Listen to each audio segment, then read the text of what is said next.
First Things First is sponsored by Gillette, the best a man can get. Hi, everyone, and welcome to First Things First. I'm Jen Wolf. That is Chris Canty. That is Nick Wright. Good to have you in, Mr. Canty.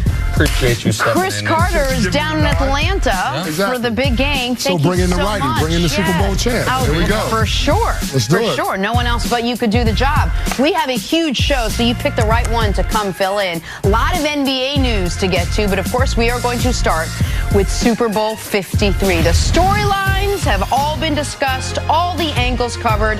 Tom Brady and the Patriots trying to win their 6th Super Bowl this century, while Jared Goff and the Rams will try to win the team's first Super Bowl in Los Angeles. A matchup between the greatest coach of all time in Belichick and a young and up-and-coming Sean McVay. So what will the moment be like come Sunday?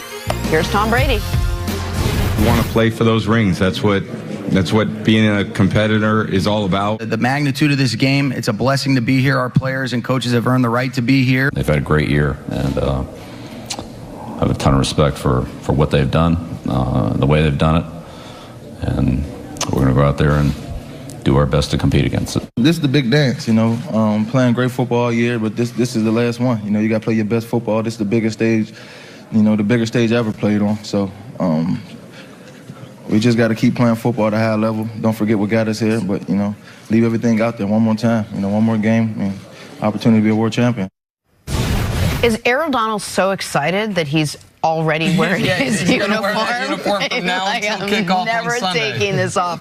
All right, Nick, I've been waiting all week to ask the question, who's got the edge come Sunday, Rams or Pats? All the measurables say the Rams. The record, the points, the overall talent, the number of Pro Bowlers, all-pro players, all of that says the Rams. But the Patriots have been at a disadvantage in those measurable categories in each of their previous 2 playoff games, one of which was on the road, and they obviously dominated the Chargers and dominated the Chiefs for 3 quarters until a furious late comeback by Kansas City forced overtime. All the intangible edges go to New England. Experience, the overall greatness quotient of the coach-quarterback combo, the fact that we know they will not commit self-inflicted wounds. I think this game is going to come down to one very specific question.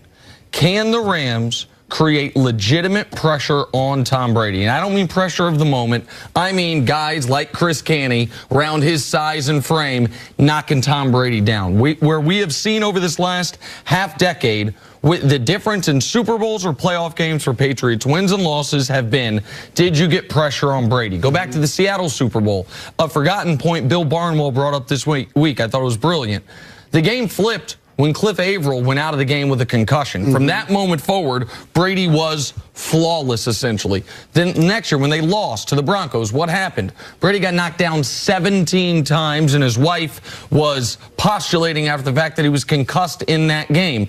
Atlanta, once the 4th quarter hit, they stopped getting pressure on Brady, and he was flawless. Last year, they couldn't get pressure on Brady. Threw for 500 yards. They got 1 sack in that game. It was the strip sack that actually ended the game, essentially. So can Talib and Peters be left on island? Can Sue and Donald take advantage of that? Can Wade Phillips dial up some blitzes? If the answer to those questions are yes, the Rams have a distinct advantage. If they can't, Tom Brady and the Pats will pick them apart. No, you're absolutely right, Nick. I think that a key matchup for this Super Bowl is going to be the Rams front four and their ability to get after Tom Brady, specifically in the middle of the pocket. Everybody understands that Tom Brady is one of those quarterbacks that you can't blitz. So in the Super Bowls that they've lost, teams haven't blitzed. He's only gotten blitzed 18% of the time. Of the Super Bowls that they won, teams have blitzed him 25% because they had to. Because they had to. And so the key is you can't send additional rushers because Tom Brady is going to be able to exploit the coverages on the back end. So you have to make sure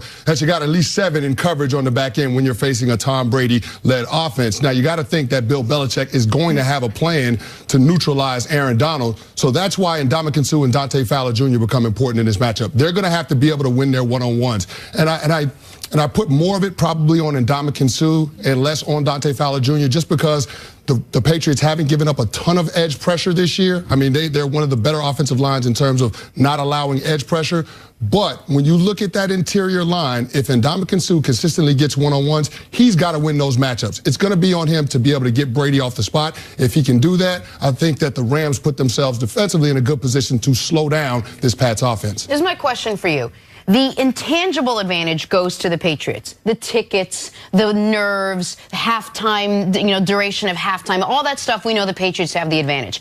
At what point is this just about a football game now? Are we still going to go through all day today and all day tomorrow with all the extra stuff? Like, at what point do they sit down and Sean McVay says, all right, now it's just X's and O's. This is just the football part of it? Well, here's the thing. You have to move past the pomp and circumstance and arriving to the Super Bowl city and all of that stuff. I think both teams, both coaches will get their guys past that. That happens in the earlier part of the week. The NFL does opening night with the media Monday. So I think that part is kind of cleaned up for these teams. So now it's focusing on the X's and O's. And Jenna, they'll make adjustments all the way up until game time when they get into that locker room. So, I mean, when I won Super Bowl 46, our defensive coordinator was drawing up stuff in the locker room right before the game. So there are always going to be little tweaks to the game plan. But ultimately, it's going to come down to what team executes the best. And in part, it's going to be the confidence that you gain from the preparation in the last couple of weeks. That's where I give the decided advantage to the New England Patriots, because they've been in this game the last 3 years, 4 out of the last 5. So I have to give the edge in terms of being able to manage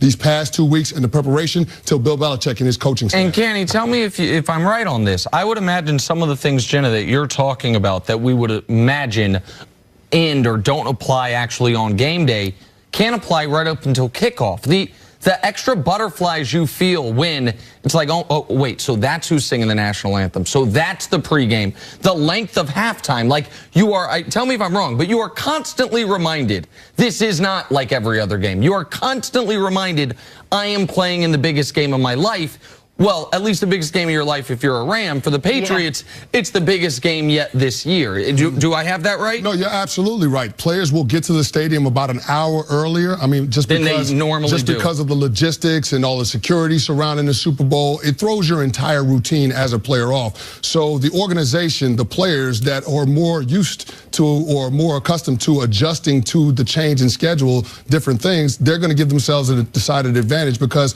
the Super Bowl, from a scheduling standpoint, is unlike any other game that you'll play in the regular season or postseason. So you're absolutely right with that. And there's one other thing for the whole league. If you're not a Pats fan or a Rams fan, but you're a fan of whatever team, the Miami Dolphins, the Jacksonville Jaguars, whomever, you're obviously going to watch this game. Maybe you don't have a rooting interest.